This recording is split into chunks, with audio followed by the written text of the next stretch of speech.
Hello and welcome to aeTV. We're here live at Lakeside Stadium ahead of Zatopek 10 2016. We have Olympians Jess Trengrove and Jeff Risley joining us on the panel tonight to provide expert advice and opinion on the athletes, as well as Glenn Turner, who is the man behind the exciting Nitro Athletics series. So don't go anywhere because the first ever Before the Meet starts now.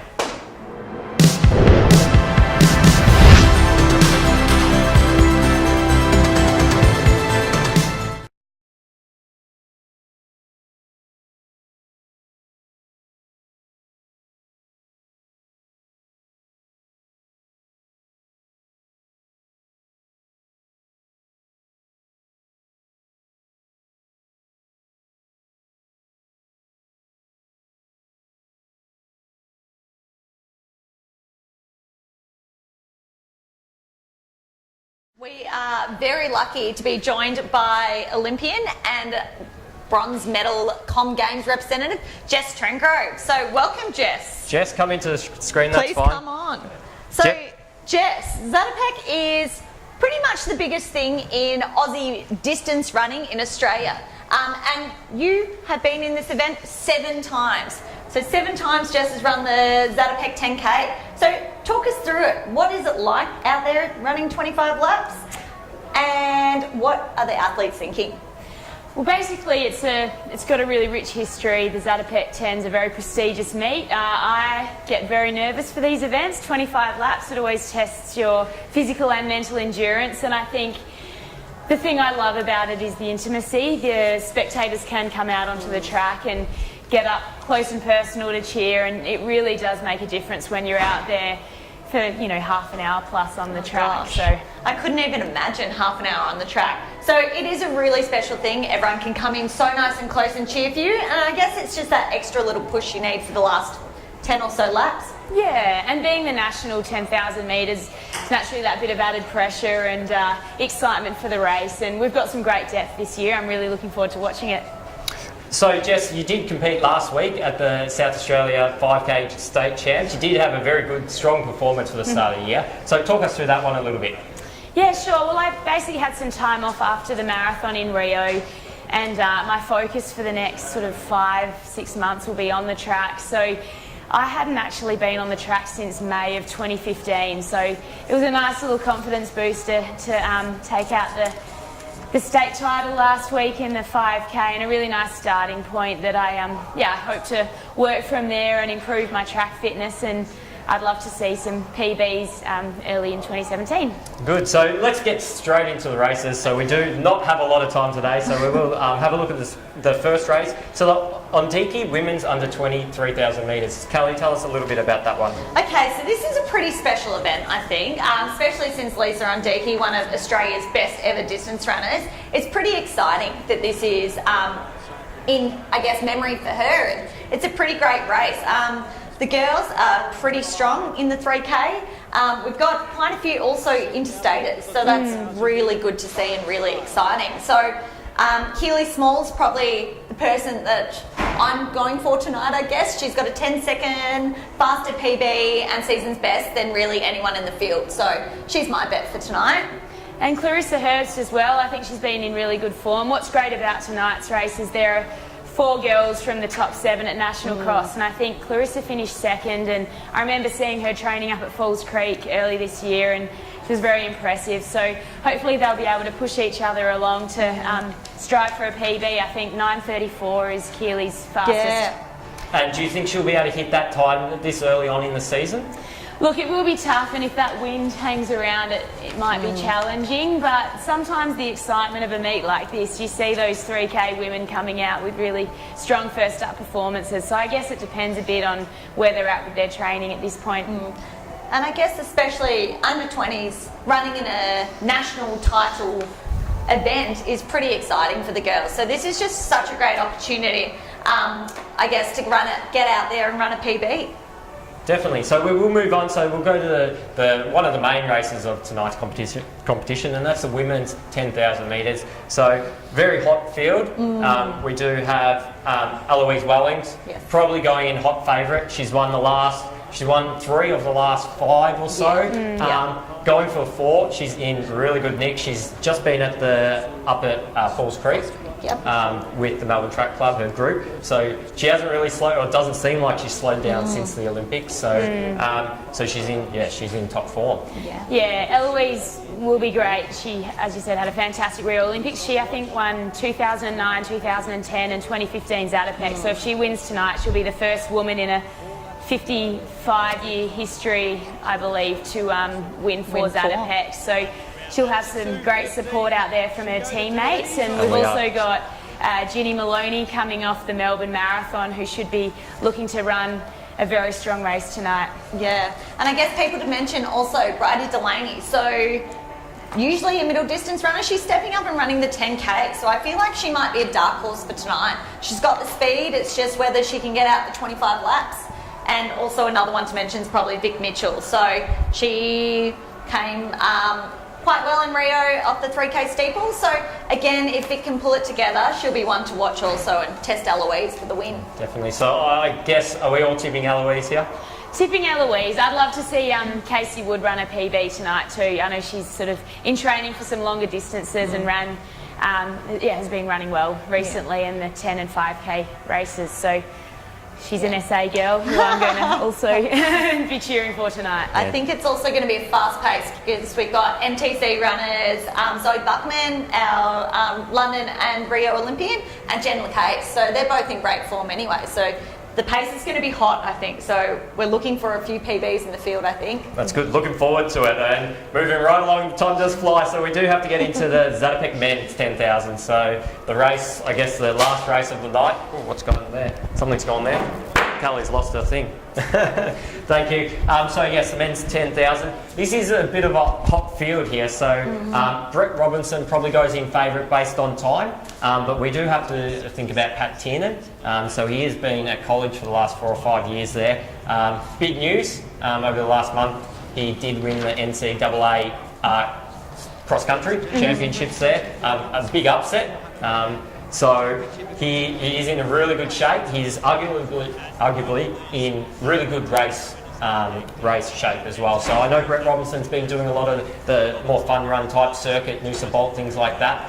Probably more time trial based things. So we'll see how we go. Brett, I don't know. What's your opinion? Do you think Brett has it or Pat? I'm going to tip Brett tonight. I think he's a very experienced track runner now, and he's a good tactician as well. And if it does come down to tactics, we know that he's got that ability to, play it to his hands a bit and have that strong kick home. I think if the pace goes out strong from the word go, Pat, he's obviously very fit at the moment coming off the cross-country season, and they'll definitely be pushing each other along. But, we've got Stewie McSwain and some really exciting faces out there. I think it's great depth this year, and it's going to be a fantastic race. Okay, so we should also mention as well, Dave McNeil unfortunately had to withdraw over the last couple of days there, so a bit of a shame, but it does open it up. So I know Brett he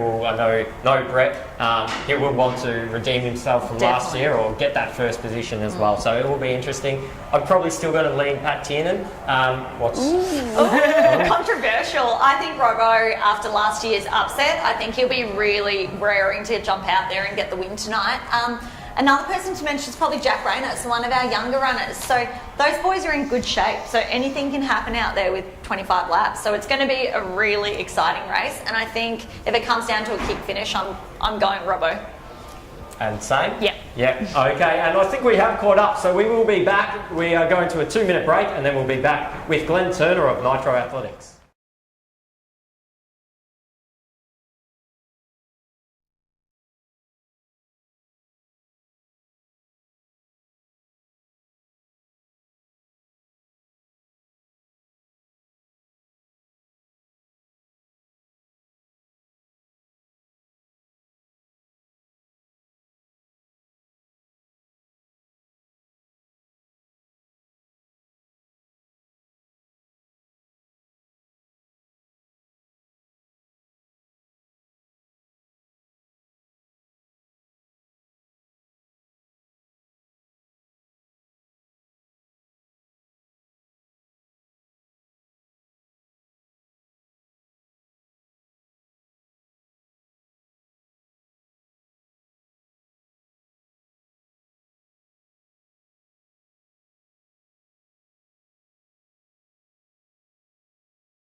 Thanks for joining us. We are back at Lakeside Stadium again for Zatopek 10, but we are moving a little bit away from Zatopek for the time being because we are very lucky to have Glenn Turner, the man behind Nitro. I don't know if I'm allowed to say that, but the man behind Nitro.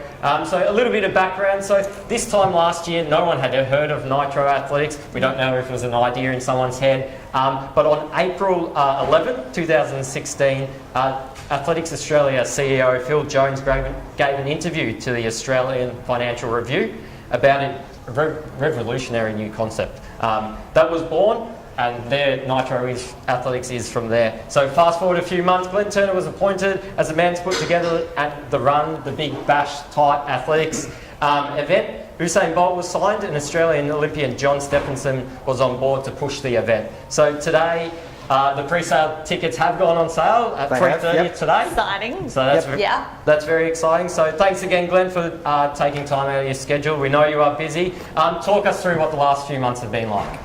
It's been a baptism of fire. Nitro was well and truly underway from April. Just to go back and answer one of your questions, it was a concept that I think the AA board have been talking about for about 6 months. What they wanted to do was change the way that athletics was presented, and in fact it was a comment that was made from a lot of other federations around the world that, you know, people tune in and watch athletics during the Olympics, but they don't watch it at any other time. So this concept was developed. There was a number of focus studies done by the AA board in support, of course, by the Australian Sports Commission. So they came up with a fast-moving concept, and then over the next 8 months it developed. So the last probably 6 weeks since I've been on board, it's just been, you know, moving at a very fast pace to try and get everything done. Sweet. And so the foundation, so doing a little bit of research, the foundation of Nitro Athletics seems to be into 4 sort of concepts, so power, technique, endurance and teamwork. Can you talk us through these and where that came from? Sure. Without sounding egotistical, when I was given the first competition grid, there were some commonalities in there around what we're actually offering. So I just laid 4 very simple terms over the top of the competition grid. So the endurance is our middle distance to long distance. You know, the event grid will have things like an elimination mile, it'll have a 3-minute distance. It'll have the team element, which is a big focus, lots of relays, lots of, you know, events like that are new, like a 2x300. The technique is around the vertical and horizontal jumps plus our throws. And then the power is the speed. So for me, as an event promoter effectively, I found that a really easy way to be able to describe, I suppose, some of the key components. So. Great. It sounds really exciting. So there's a few new terms that we don't usually hear in track and field, There are. such as your Nitro Power Play, your Nitro Steel, and your Nitro Turbocharged. So those at home probably have no idea what we're talking about. So Sure. did you want to explain what these power plays are and Sure. what they mean for the competition? Let me set the scene for you. There are 6 countries competing. Yep. I think everyone knows who they are at the moment. There are 12 events on each evening. So night 1, 12 events, 6 countries. So we introduced the power play, which 1 country can use per event. So it can only be used once in each individual event. What it means is that a country will randomly pick out an event and they'll be able to earn double points. So the way that it works very simply, in the 100 metres, for example, we'll have 2 competitors, a male and a female. The men might run first, the women run second. The placings for each country will be added together, just like APS. Nice, yeah. Right? And then you have a final list from 1st place to 8th place. If Japan or New Zealand gets the power play, then whatever points they earned in that event, they get double. And the opposite is for Nitro Steel. So you'll have a country and an event. So for example, if let's say Bolt All Stars picks the javelin, or they select the javelin randomly, they may steal from England. So if England finish on top and are awarded 100 points for the event, 50 of those go to the Bolt All Stars score, and England's left up with 50. And the reason we did that is we want to make sure that the competition is even, but we're also bringing in a bit of element of strategy. So, you know, it'll hopefully it will keep the crowd entertained. 100%. Both here at the stadium and also live on the 7 Network. Yeah, well, if you were clever, if you had Bolt on your team, surely he's the Nitro Power Play. Look, but the thing is, it's going to be random. So the last couple of weeks we talked about how we do this. So we're going to run a special event at the Gala Dinner, which will be on the Thursday before the first round. So just like the barrier cup, the barrier draw at the Melbourne Cup, Yeah. countries will do the same. So captains will come up and pick If it's their power play, they'll pick an event, and same with their steel. So before they start the competition on the Saturday, we'll know what countries have got double points and what countries have got the nitro steel. So look, for me it's pretty exciting, fun. but more importantly, it'll actually level the playing field so every country has an opportunity to win. Yeah, I like that idea. I like that idea a lot. That's good. Okay, I've got a couple of one-word questions because we are running out of time. So the Australian team was broken into how many numbers? 40. What, something was stolen? Oh, sorry, No. broken into that. How many numbers were announced yesterday? 42? So, team of 42. Yep. So When will that be broken down to initial 24? squad. Now what happens is that the selectors will have individual conversations with those athletes that will be selected in the final team. So that process will take about 2 or 3 weeks to make sure we contact everyone, have the conversation, and make sure that everyone's ready and willing to be on board in February. Can we That sounds announce good. the selectors? Do we know? Absolutely. The Yep. selectors are Paul Burgess, Yep. Yep. Tamsin Manu, Nova Paris, Right. and Johnson. John Stephenson. Yes. Sorry, Yeah, there was only nice. one Yeah, more. Can't forget John. No, definitely John's that last one. Who could, None of us can who forget could John. the co-founder? And when will the other teams be announced? Do we have a date? Or Yeah, look, all just the other slowly? teams Yep. are, in principle, are locked in. So Okay, yep. China, Japan, New Zealand, Bold All Stars, the UK, England, very important distinction, and of course Australia. So the actual, we're going to give until the 2nd or 3rd week of January for the teams to nominate their athletes. Look, great. this has been a really fast process. 124 athletes we've got to secure. And as you know from your experience, athletes need a short lead time Yes, to make sure that definitely. they're going to turn Things up. So- change. Things Okay. change Absolutely. quickly. So we do have, you've lost my graphic. We did have the graphic on the screen. So we do have, here it is, so 4th, 9th and 11th. 2 of them are round 1 and 2. Is there a difference between round 1 and 2 and the grand final on the 11th? Absolutely. So just like in a round of football, there will be a series night winner, and then the two night standings will be added together, and that will provide the top 3 teams, and those 3 teams will be seeded. So things like the track events, order of jumping, etc. But don't think that it's just about the 3 teams. All 6 will compete on the final night. The only advantage is that there'll be better lane draws for the track events and a preference in jumping. So even the teams that place 4th, 5th and 6th on the final night could still win the competition. Okay, thank you very much. Thank Tickets do go on sale. Pre-sale were emailed out today at 3:30. So if you didn't get Correct. them though, nitroathletics.com.au tomorrow. Correct, 10 o'clock, 10 a.m. Public sale goes on. Head to Ticketmaster for all your details. Cool. Thank you very much, Glenn, and we'll be back right after the break.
And welcome back to the Athletics exclusive before the meet. So we're joined now by 3-time Olympian Jeff Risley.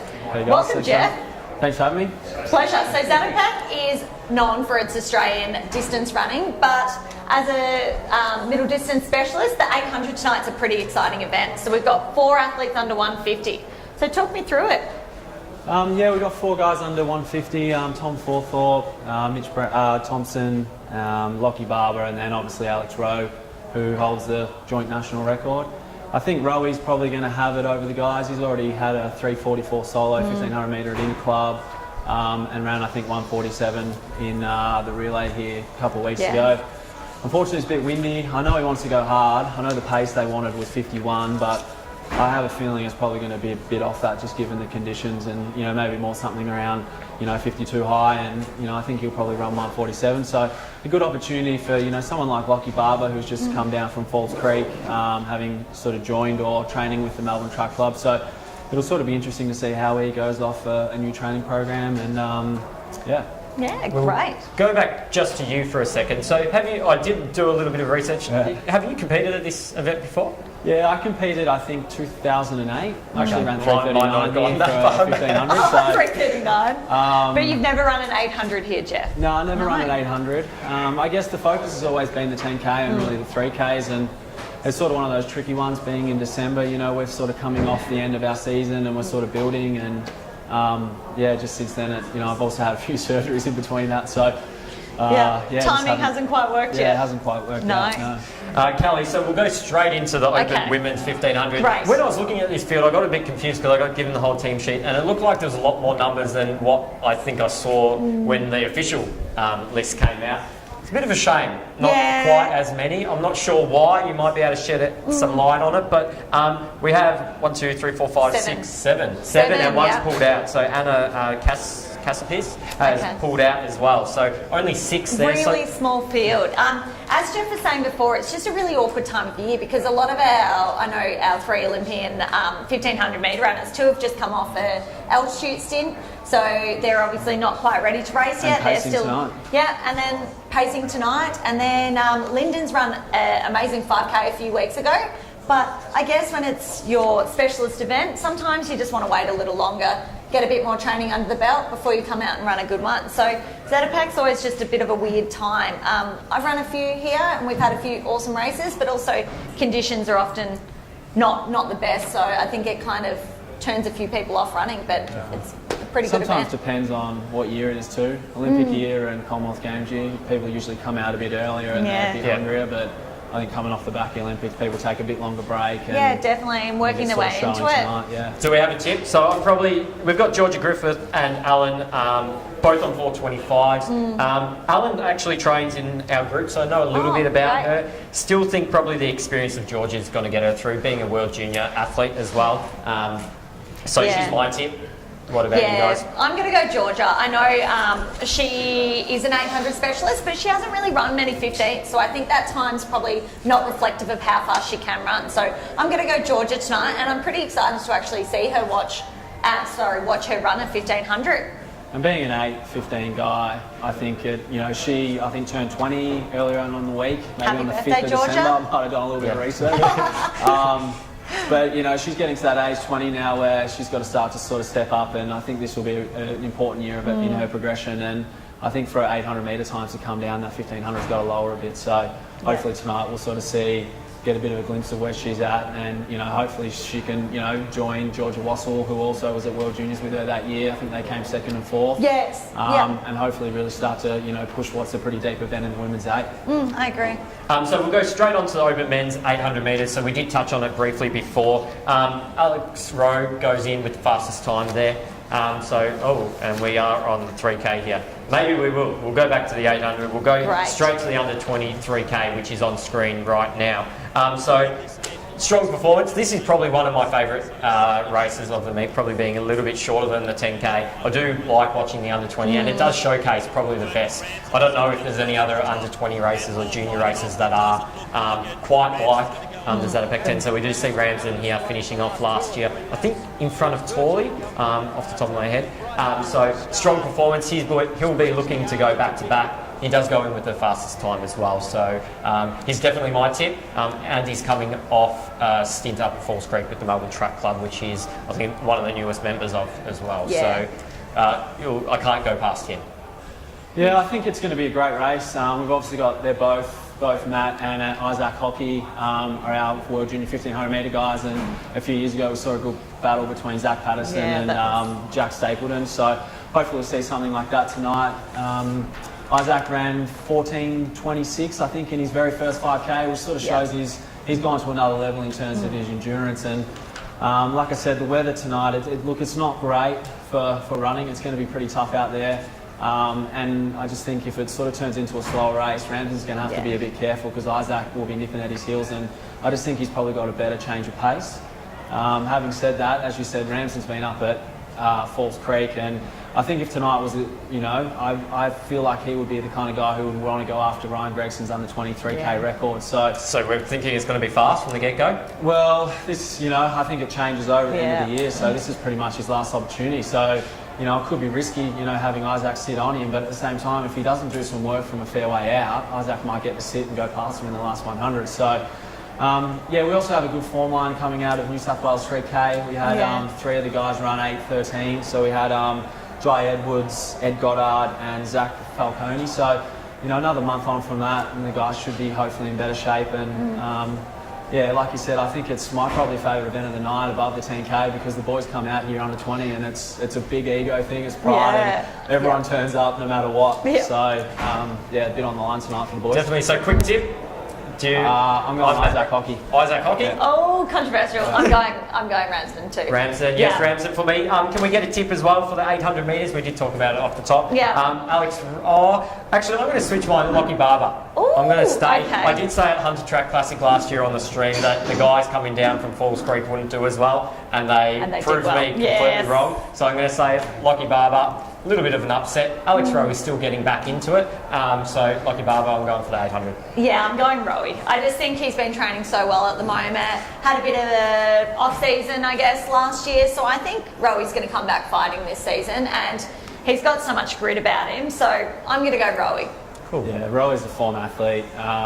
Barber's going to be a really interesting one. He'll go one of two ways. He'll either be really good or he'll be quite bad coming off. Pretty big falls trip. He's a guy who hasn't run a lot of mileage before, and I'm assuming he's doing a fair bit up there. So, it'll be interesting. Okay, and I think that's almost all that we've got time for. I would like to say thank you very much to Kelly for helping me out co-hosting. I don't normally have anyone else standing with me or sitting with me, so thank you very much, Kelly. Jeff, thank you for coming on board. Thank you for coming. She's not in the room anymore, but yes, thank you, Jess. And also, special thanks to Athletics Australia AV for letting us do this and for giving us Glenn Turner to Giving us Glenn. letting us interview him. Thank you. You can't see him, but Raf Agostino behind the camera, put your thing on. He's not going to put his little lower third on there. But thank you very much, Raf Agostino. He's controlling the computer.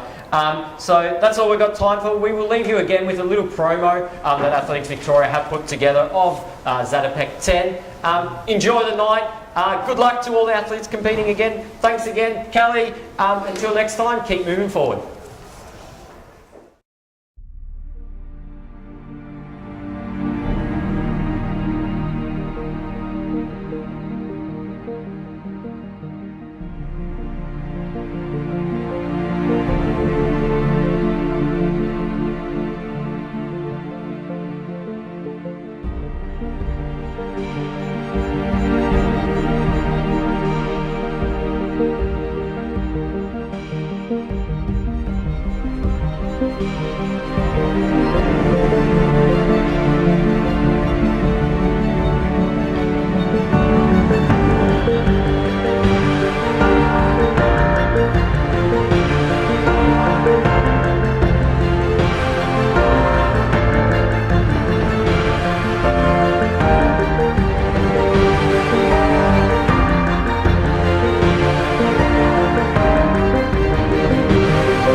Thank you.